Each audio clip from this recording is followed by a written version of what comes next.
I want to talk about federalism. You've watched the crash course, Government and Politics with Craig Benzine on federalism. Like all crash course videos, it throws so much at you at once it is hard to digest. I hope you got a few notes.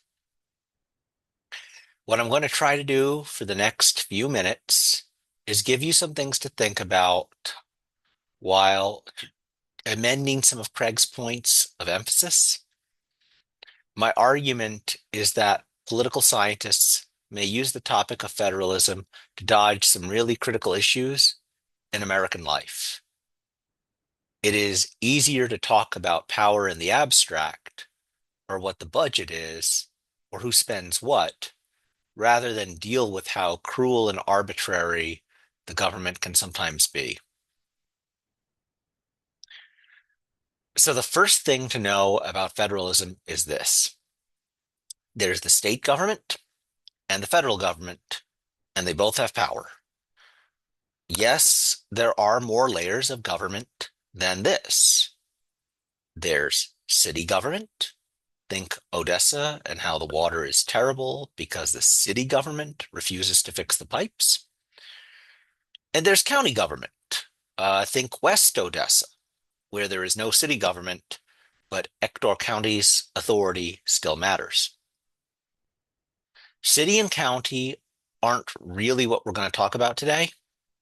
We're interested in states, places like Texas and California and New York and New Jersey and 46 others.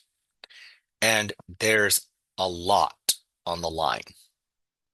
Texas, if it were an independent country, would be the eighth largest economy on earth, with a GDP well over $2 trillion. Excuse me. We want to know about federalism because we want to understand how much power Texas has compared to the federal government. Why do we want to know this? Well, because of the complicated relationship between power and freedom.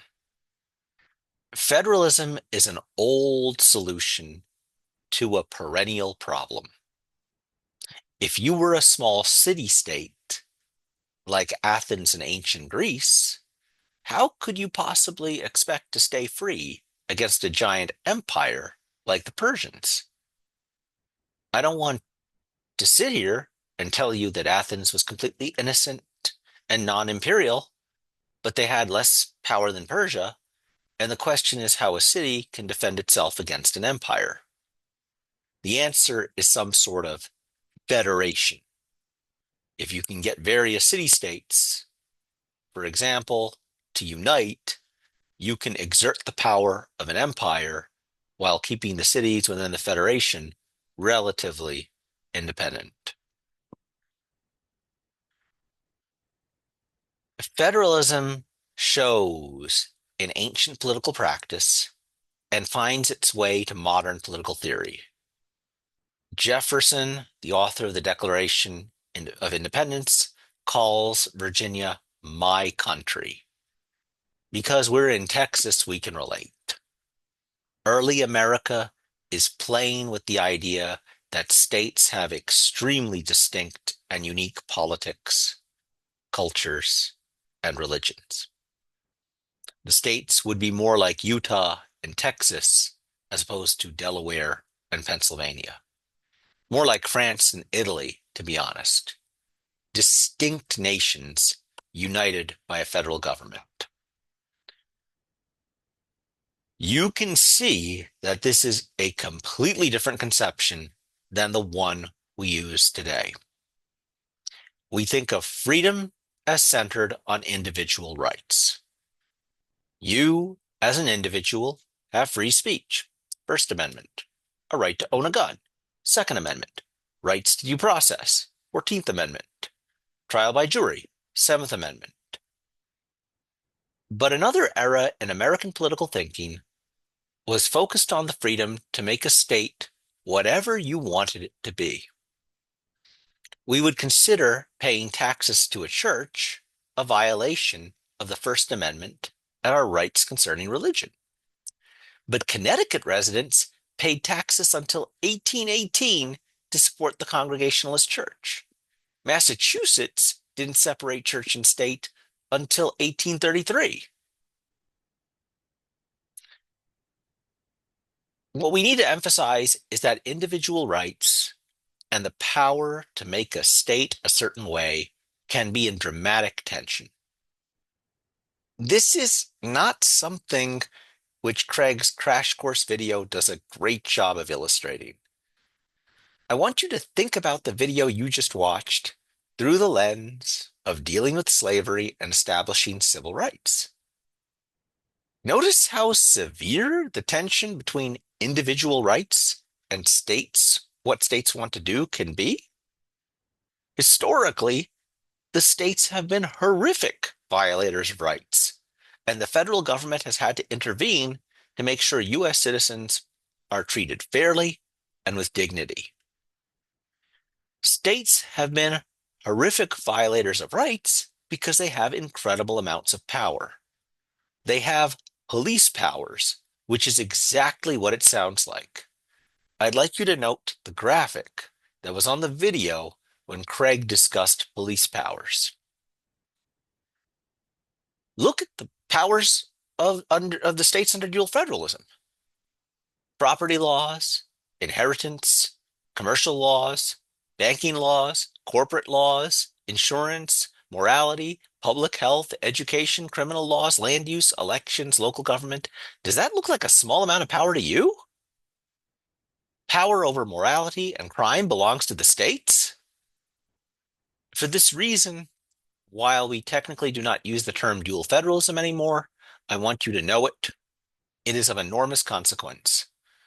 It points to a tension we have in American life today. We don't know what freedom means.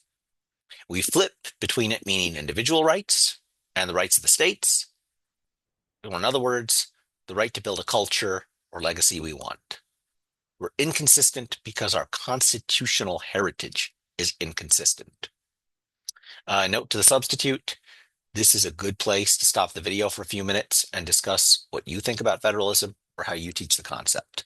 I fully welcome you to say Dr. Karra is making stuff up. All right, we're back. The next thing I want to talk about in the video is the jump to cooperative federalism. Craig talks about this stemming from the New Deal. Once upon a time, the federal government was relatively small and didn't do much for people. There was barely a social safety net. Everyone was like, I'm going to work at the factory or at a farm. I guess they all played baseball. The few people who were broke, I guess, wore barrels because they couldn't afford clothes. Then the stock market collapsed and millions of people were out of work. The thing to understand is that people were living their everyday lives, much like us, thinking they could pretty much control their destiny without serious government help. The Great Depression changes that perspective fast. You can't even get a job because there simply aren't any. 25% of the workforce becomes unemployed. You don't just need government help. You need it to drastically hire more people. You need it to make sure things don't collapse further. You need it to monitor markets and make sure banks and companies don't mess things up too much for everyone else. That is all true. And I need you guys to think about these things, especially because many of us are in a, if I just do my thing, everything will work out mindset. And that's not true. I'm lucky to have the job I have, and I can't even think for a moment about home ownership. I have to hope I can hold this job, that it doesn't disappear with budget cuts or something. But I also need you to reflect on how cooperative federalism and the New Deal, the massive expansion of government because of economic collapse, cannot be the whole story. Not even close. The real story is racism. Cooperative federalism is neat to talk about, but can be a sterile topic. Reality, unfortunately, is messy. Dual federalism ends up being fundamentally unworkable because of slavery. How can you talk seriously about rights in any way, shape, or form with states dedicated to enslaving other human beings. After the Civil War, Southern states put in place Jim Crow to destroy the rights of African Americans. Segregated businesses, meaning few places to shop, let alone be employed, no real ability to vote and exercise self-governance, police brutality and mob violence all over the region. People lived like this for decades.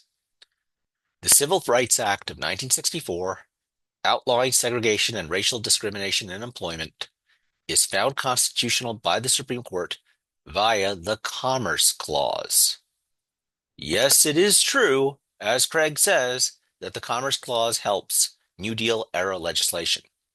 But the real power of the federal government over the states is that Congress's power over interstate commerce allows it to enforce civil rights. This is obviously not a small deal, and it is very striking to me that the Crash Course video does not elaborate on this more. I firmly believe you have to make the material real for yourself, relevant to your lives. And it is just so important to reiterate that the world you live in did not come from nowhere and does not have to be this way. Modern science is relatively recent. Universal education more so.